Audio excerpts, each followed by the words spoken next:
Ang ibabahagi ko ngayon ay ang benepisyo sa kalusugan at sa ating karamdaman ng red onion o ating tinatawag na pulang sibuyas.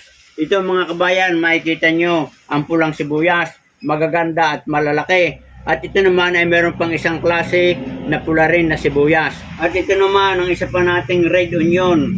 Ito yung maliliit. Kung tawagan ito sa amin sa Batangas, ito yung sibuyas Tagalog. At makikita niyo yan, ito ay kahit gantong kalaki, ay hanggang dito lamang ang kanyang laki. At ito ay napakasarap nating pangsawsaw sa patis at ating kainin ng hilaw. At ako yung matakaw ng hilaw niya na sinasawsaw sa patis. At ito mga kabayan, ay mainam din sa mga bata o matanda, may mga sipon, ubo, o makapit na plema na hindi lumulutang.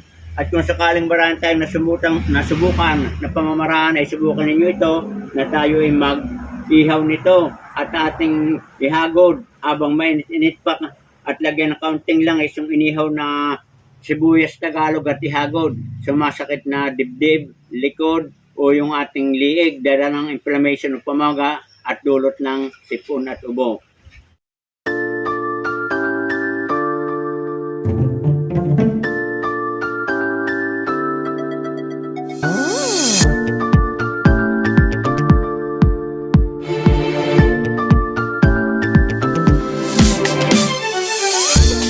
Ayan, sana ay nagustuhan nyo yung ibinahagi ko na health benefits ng red onion. At ito, makikita nyo, naubos ko na yung ating ginayat na sibuyas Tagalog. Sinawsaw natin kinain ng hilaw.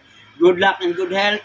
And don't forget mga kabayan, paki-pindot ng notification bell, follow, share, like, and subscribe. Ingat po kayo palagi.